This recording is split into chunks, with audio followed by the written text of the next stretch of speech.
So some really valuable action points there from our team of panelists. A huge thank you to Kurt for his moderation as well.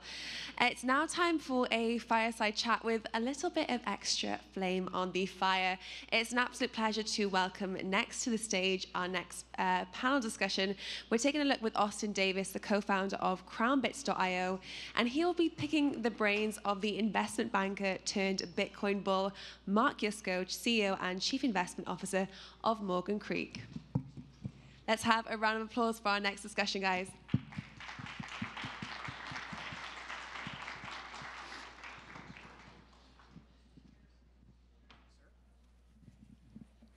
thank you.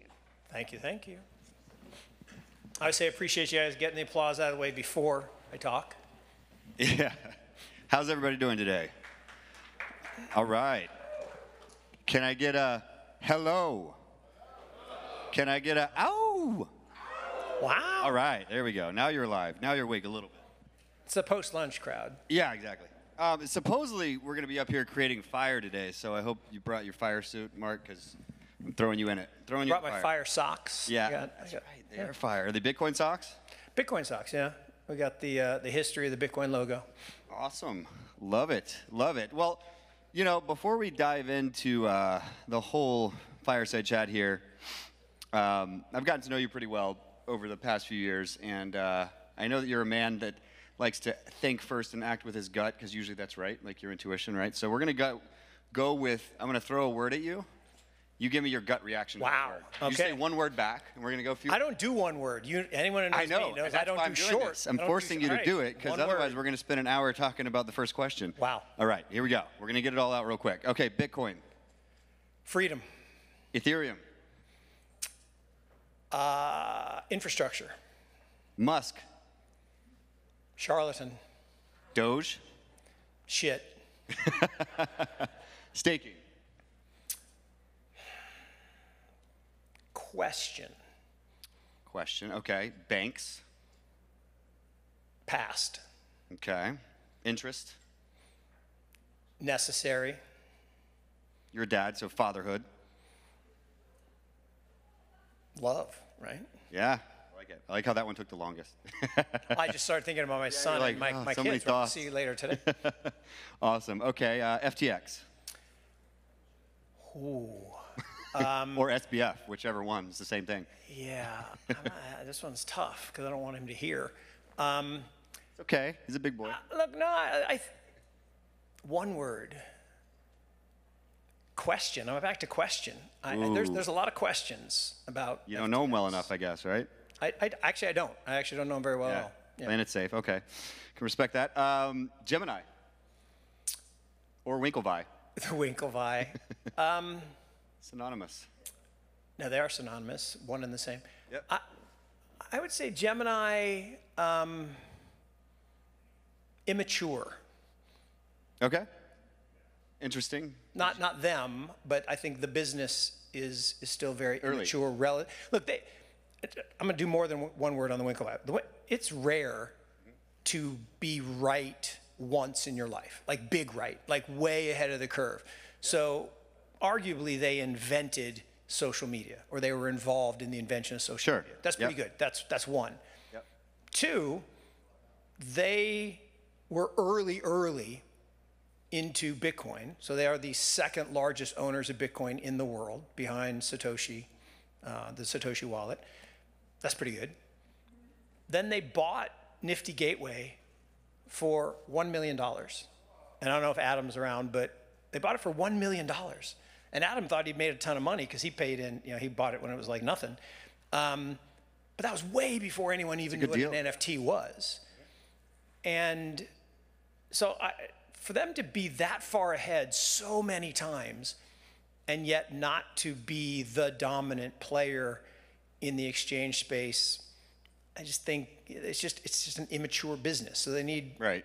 And look, we're investors. We have a board seat, so it's partly on us to help them become more mature. So it sounds like it's a good buy still. Got it. And they've been lobbying for a lot longer than most people too. Look, they took a proactive stance. The last panel made regulation interesting. which I think is really hard to do. It's like jumbo shrimp, oxymoron. And I think Chris said it best, that he was the cheese. Like, it's like making broccoli taste good. It requires cheese. So I think the same thing is true here, in that Gemini tried to be regulatorily friendly from day one. They're the only firm that has a New York bit license. They are on the right side of all of the challenges that other lenders and others have found themselves on. So I applaud that. And yet, that's always challenging, because it's like the old book, if you give a mouse a cookie, right? Then they'll ask for a glass of milk, and then you give them a glass of milk, and then they want something else. And then, so I think that's the same problem that the twins are having, is they keep doing what they're told, but then they're told to do something else, and it's challenging. Because look, at the end of the day, this goes back to banks. The banks are the past. Why are the banks the past? Well, the banks have had an 800-year run. They have been in charge of money and currency and exchange of value for 800 years, from the times of the Medicis, then the Rothschilds took over, and then the Morgans. And that same cabal has been in charge this whole time, and it's over, right? That's why Bitcoin is freedom, and everything people are working on in Web3. All of it comes down to disrupting financial services and blowing up this cabal. They don't like that. Right. And they're going to fight really, really hard against it. And what I've been talking about lately is, it's the famous Gandhi quote that Gandhi didn't say, and I wish I could remember the guy who actually did say it, but first they ignore you, then they laugh at you, then they fight you, then you win. So 2009 to 15, first they ignore you. Bunch of nerds and geeks playing with your magic internet money, who cares? Then they laugh at you. 16 to 21, bunch of nerds and geeks, idiots playing with their magic internet money. Then they fight you. And we're in the then they fight you phase. 2022 to 27, and it's gonna suck. It's a technical term. It's gonna suck how hard they fight to keep their monopoly and to keep their hegemony and to maintain their control of the system. But the good news, if you're here, if you're sitting in this room, if you own Bitcoin, if you're in the space, we've already won. So that's right. The best part of the story is it's You're in, yes. Yeah. Okay, we're going to go with a few more words, and then we're going to jump into some right. more long-term talks. Okay, so I'll throw some easy ones out. Creation. Creation, life, right? Life, okay, that's great. Casper. That ghost, because I'm old, but I mean, I met one of the founders yesterday, so protocol. Awesome, okay. Binance. Oh. I'm going to steal a word from the other side of the pond. Dodgy? Dodgy, okay. Space.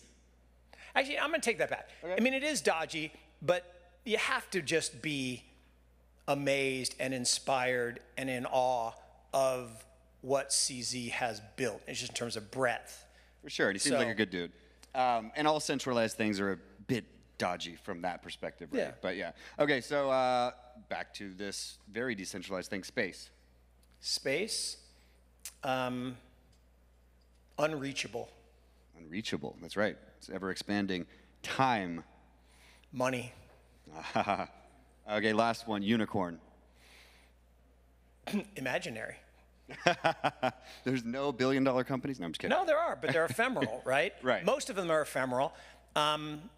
And the whole idea of that being the goal, right, to reach $1 billion valuation is ridiculous. You know, I was listening to the VC panel earlier today, and people were talking about the party rounds and Keith Raboy had this tweet last year sometime, and he said, yes, we've all lost our minds.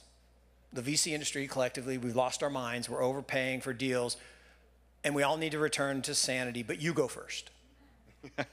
And you miss this great deal that we're all going to do. And look, we were guilty, everyone was guilty of paying stupid prices in doing unicorn hunting. But the problem with unicorns, one, they aren't real. Two, the things that are real don't become and stay unicorns. It's not about the $1 billion. It's about building something durable and meaningful. And that's ultimately what we're trying to do. But if you're just chasing the dollar figure, I think that's a mistake. Okay. Awesome. Now let's backput a little bit, because obviously you're in the finance world. You run a multi-billion-dollar parent fund, and then underneath that you run some digital funds that are not small either, you know, in the hundreds of million range, right? Yep. Hundreds of millions. So what made you get into that arena? Because you didn't start off, you know, when you were a teenager saying, I want to run a fund, right? Oh, so God. What's that? Look, quick progression, then we'll keep going. Yeah, look, I don't do quick, you know, but I'll try. So, look, I grew up wanting to be Mr. Brady, and most people in the room don't have any idea who that is. There was a show called The Brady Bunch. The dad was an architect. That's what I wanted to be. All right, there we go, The Brady Bunch. There you go. In fact, there was a tweet the other day, who's your favorite Brady Bunch character? I'm not going to say which one. I'll get in trouble. But I wanted to be Mr. Brady. I went to college to do that. Turned out I'm not a subjective person. For my first project up there, the professor said, just misses B-. I'm like, what the hell? It's perfect. What's wrong with it? He's like, I don't know, just misses. Nope, I need objectivity. So I changed into biology and chemistry, thought I wanted to be a doctor. Ditched that and ended up in investing, ended up working for my alma mater at Notre Dame, learned about asset allocation, and that asset allocation is the most important thing. It's not about which automobile company you own. It's whether you're in stocks or bonds or commodities or currencies. And then what I really learned back in the mid-90s was investing in innovation as an asset class is the only thing you should focus on. Because innovation as an asset class creates the real four asset classes. There are stocks, bonds, currencies, commodities, but all of those are created by innovation. And so we invested through venture capital in little companies like Google and Yahoo and eBay. And I remember our board was like, Google's a stupid name. Okay, fine. Now it's a verb. eBay, that's a garage sale company. Yeah, probably more than that. And we made so much money doing that that I spent the rest of my career focused on that area. And along the way, we built, hedge fund of funds, venture capital fund of funds. We did some allocation advising. We built the first OCIO firm. But ultimately, in 2013, I got exposed to digital assets. Actually, the same month as the Winklevi. They're multi-billionaires, and I'm not, because they're smart and I'm an idiot. And the shortest version of a very long tale is I wrote about it in 2014 to my clients, saying, there's something here. This is a real innovation that is going to change the world, and you should have some in your portfolio. And I got hate. I mean, like legitimate Ouch. Hate. Will fire you. You're an idiot. Go back and do your job. And I was like, wow, that's just a violent reaction. Now the price went from $500 to 178 over 6 months. I'm like, oh, they were right. And then 8 weeks later, it was 1,000. I'm like, no, they are not right. And I was not in Ibiza with Shrem and those guys, and that's why they're rich and I'm not. But I was at least smart enough to start. And it took 2 full years till 17 to get enough of our clients, and our clients are wealthy families, endowments, foundations, pension funds, pretty conservative. And they liked the fact that I came from this stodgy old institutional world and that we did, measured, diversified, low volatility approach to compounding wealth. We were in the stay rich business, not the get rich business. That's a good foundation for people to trust you with money. Yeah. Right. And we built, like I said, multi-billion-dollar asset management business. But in 2018, and most people have heard this story, I met this guy, Pomp, and he convinced me that I needed to, turn over a new leaf, and now I'm a late in life venture capitalist. So last 4 years, I've become a venture capitalist. It's the greatest thing ever. I'm having more fun today than I've had in my entire career. And that doesn't mean I didn't love my career. I loved every step along the way.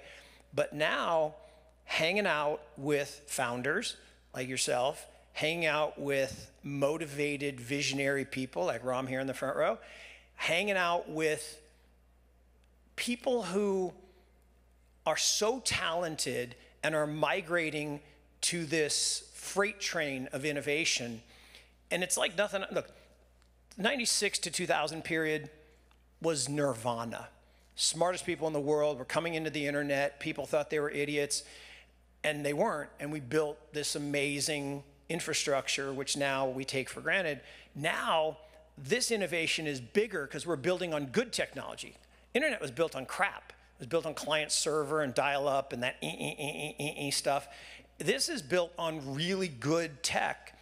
And look, for 20 years, there was this whole industry called fintech. There was only one problem. There was no tech.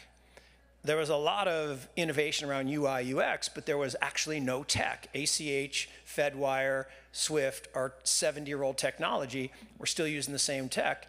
So the difference between Chime and Bank of America is just one is pretty, one's ugly. That's it.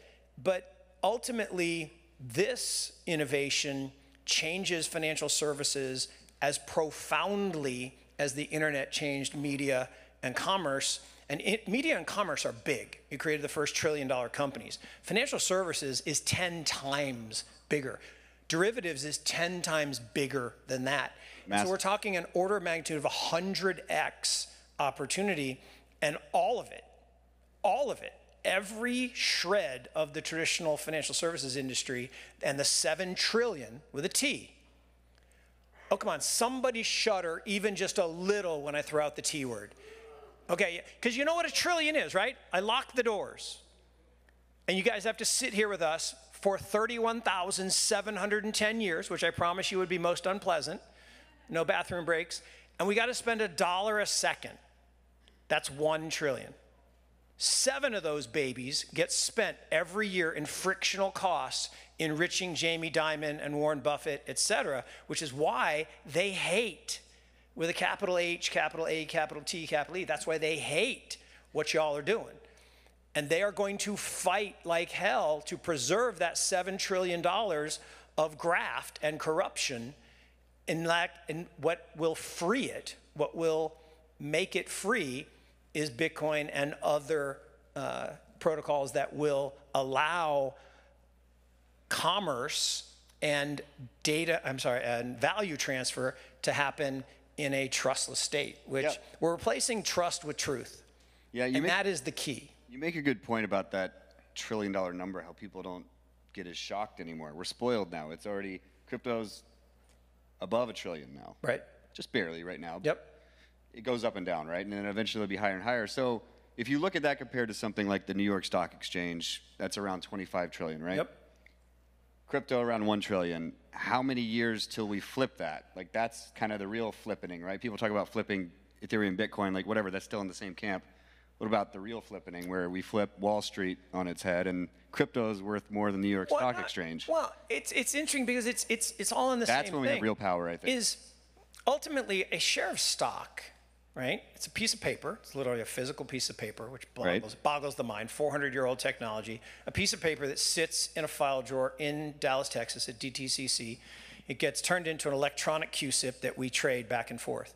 All of that will disappear. All that infrastructure will disappear, and we will trade digital tokens, right? Token is just an entry on a database or ledger, and everything, every stock, every bond, every currency, every commodity, every piece of real estate, every private, collectible, everything, all $700 trillion of assets will eventually be digital, will eventually be tokens. And it's like the NFT thing. NFT is not a JPEG. It is a digital property right. And anything that can be titled will eventually be an NFT. We just need to lose the term, because NFT, people think Bored Ape or punk. It is so much more than that. And so the flippening is already coming in the sense that every stock certificate will no longer be a QSIP. It will be a digital record. Every bond eventually will be a digital asset. Every piece of real estate will eventually be a digital asset, secured by the physical asset, but it will still become a digital asset. So as that happens, and as all assets then can be fractionally owned, they can be traded 24/7, not that they should, but all that is gonna happen. And the currency part is just a small sliver. Like Bitcoin digital gold, how big is gold? 5 trillion. Okay, versus the 8 or whatever, 500 billion today, 600 billion today. So that's a 10x, and that's just the monetary value of gold, right? Then you got all the other chalices and jewelry stuff, but the monetary value of gold is about 5 trillion. That's a no-brainer. that's an easy transition because gold is really hard to divide, it's really hard to transport. Bitcoin does that better.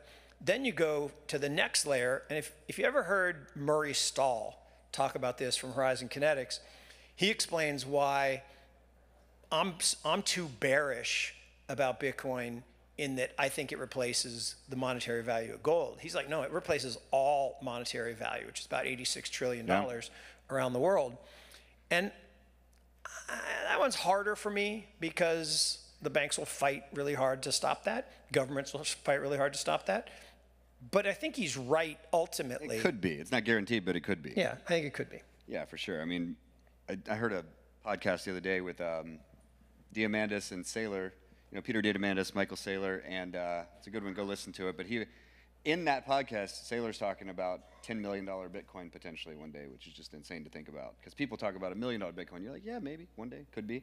$10 million, it's like, damn, think about that. Well, the problem is we still think about it as a Bitcoin instead of, like, on my Twitter, hashtag 2.1 quadrillion. There are 2.1 quadrillion Satoshis. Right. Eventually, we'll talk about Satoshis, not Bitcoin, and the unit value will be... For sure. It won't cause the cognitive dissonance that $1 million Bitcoin would. All right, let's talk about something that, you know, creating fire is the title of this talk. To create fire, man, whatever creatures around the world, the universe, have failed a lot of times to actually get that spark and actually create the fire. Same as startup founders, same as you probably in the early days before you became, you know, successful. So what did you learn from the, well, not that that was a failure, that was a big one, but tell us about BlockFi. What happened with that?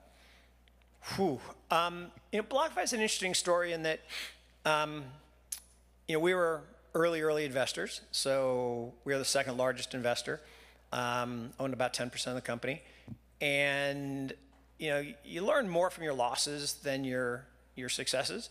You know, it goes all the way back to Seneca the Younger. Like anything you've ever heard, you know, any management quote, any self-help book, it was all written by the ancient Greeks and Romans. So Seneca the Younger said 2,000 years ago, failure changes for the better, success for the worst. So when you're successful at something, you don't analyze it. When you fail, you actually really analyze it. And this good friend of mine, Bill Duhamel, runs a firm called Route One, says with every investment we get richer or wiser, never both. So we got wiser on BlockFi. At one point, we had turned a couple $1 million investment into a couple $100 million. And unfortunately, that probably isn't going to come to fruition.